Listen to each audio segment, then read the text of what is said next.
Hi guys, welcome to my vlog.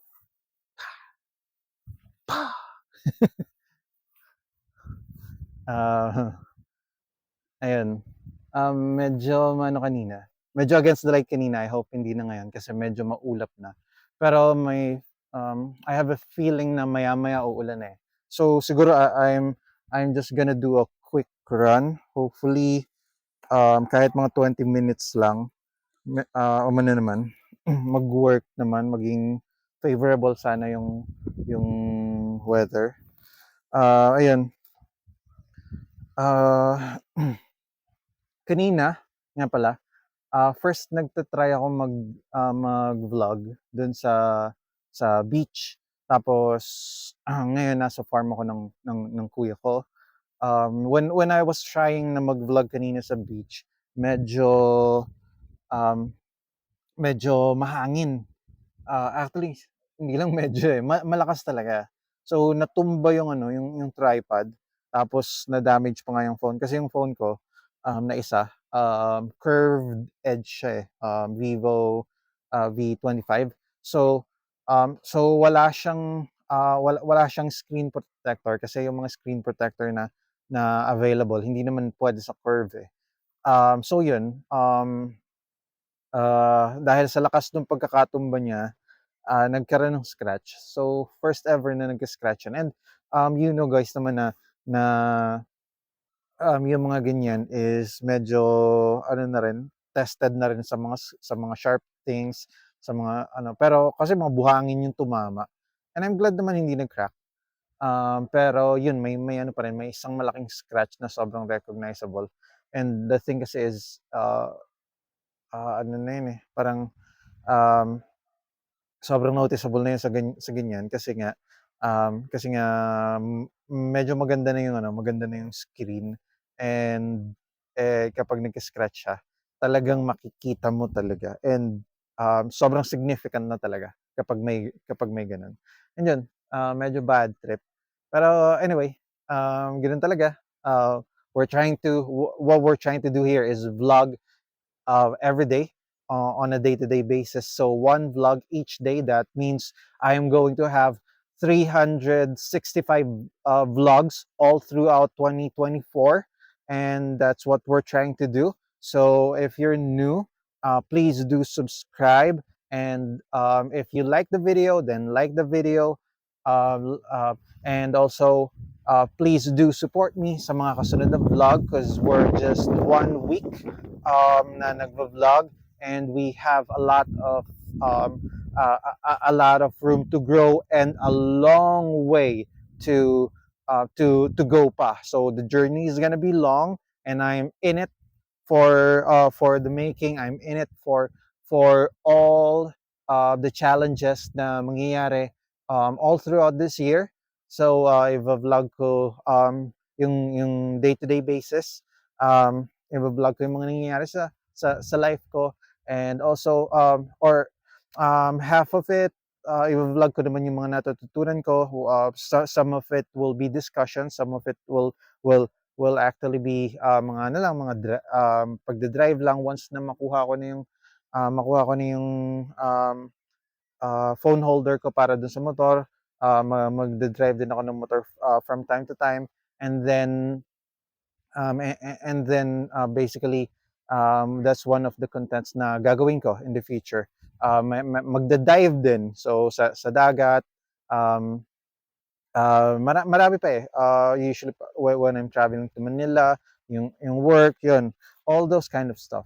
And right now, actually, hindi about vlogging yung gusto kong i-discuss sa ano na to, sa episode na to. So, ang gusto kong i-discuss sana is about life, career, and uh, about making money, or making a living. Actually, not just for now, skip muna natin yung making money. Medyo marami pa tayong room for that, and um, syempre gusto natin na medyo compact yung yung i-discuss natin about that kasi sobrang komplikado nun.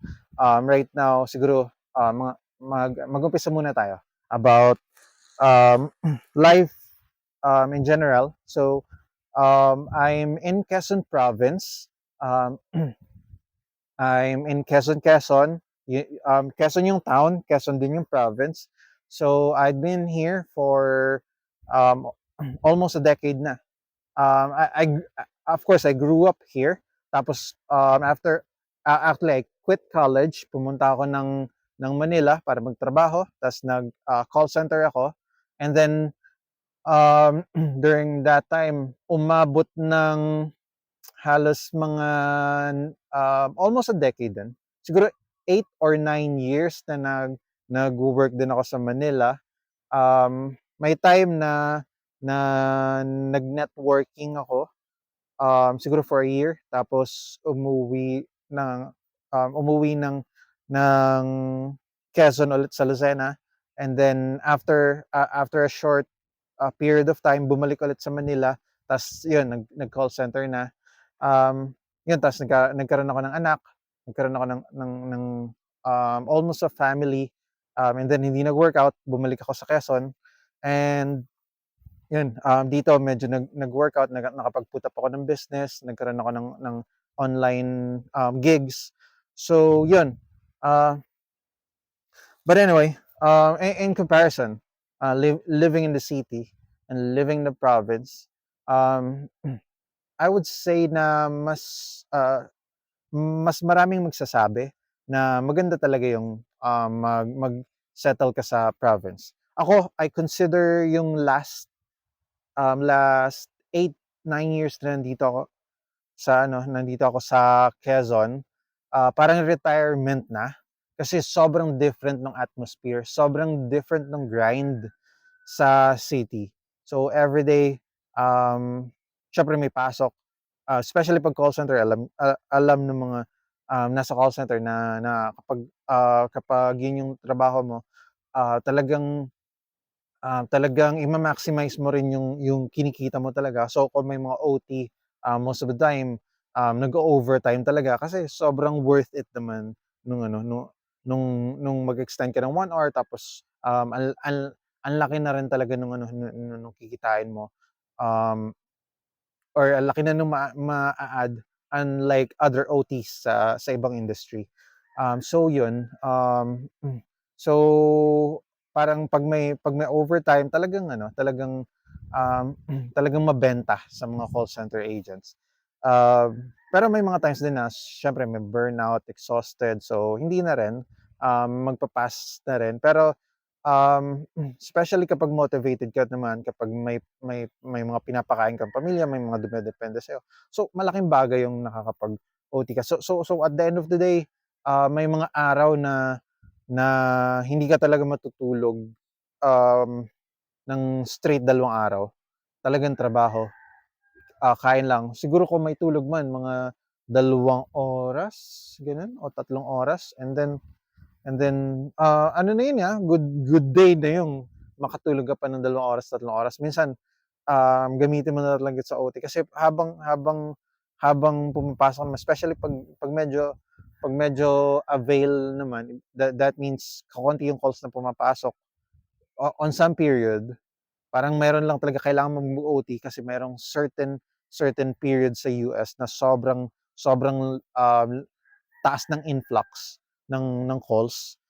Um, Tapos may mga time naman during that same day na, biglang nabakante kasi napunta dun sa ano lang, dun sa usually daytime nila yung yung ano, yung maraming calls. So paggabi na sa kanila, medyo nag-settle down na yung ano, yung tao. Pero since part yun ng shift mo, gano'n, or nagra-run through dun yung in-OT mo, so, suswertehin nakakapagpahinga rin sa gano'n. So minsan may mga nap pa konti-konti, um, habang naka-login din. So, actually bawal 'yun, pero nakakadiskarte, nakakagawa ng paraan, yung gano'n. Saka ano, mababaw na tulog lang talaga 'yun, para lang talaga hindi, para pambawi lang talaga dun sa puyat ng konti, ayun.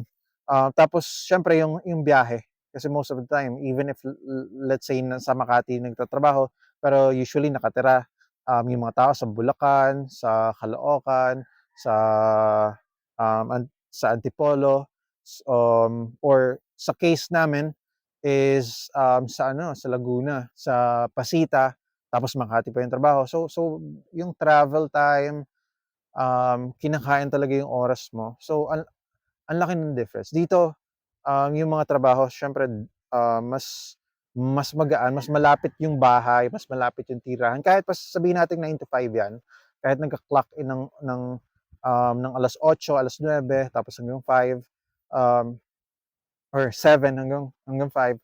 So, different pa rin, sobrang different, um, sobrang iba yung yung lifestyle dito, even sa mga normal na mga jobs, and especially kapag pinag-usapan natin is freelance and like mine, wherein nagtatrabaho ako ng mga 2 oras sa isang araw, nagtatrabaho ako ng 4 na oras sa isang araw, or may mga times na sobrang haba lang talaga, maraming meeting, mataas yung demand, pero hindi everyday yun. Siguro mga 2 months in a year, ganun. Mayroong time na talagang crunch time kami, walang masyadong tulog. Um, ano lang din, parang 4 hours, 3 hours, ganun. Um, pero titiisin mo lang yan, kasi konti lang yan. Sobrang sobrang bilis lang. Tapos ano na ulit, medyo magaan na ulit yung trabaho. And then yung kitaan naman dun is sobrang rewarding, kasi parang doble ng kinikita sa call center, gano'n, or uh, in some cases puwede pa maging triple 'yun, or um, kung medyo ano ka na talaga, kung mataas na yung credibility mo talaga, um, tapos medyo mataas na role, umaabot yun ng 5 times pa, eh.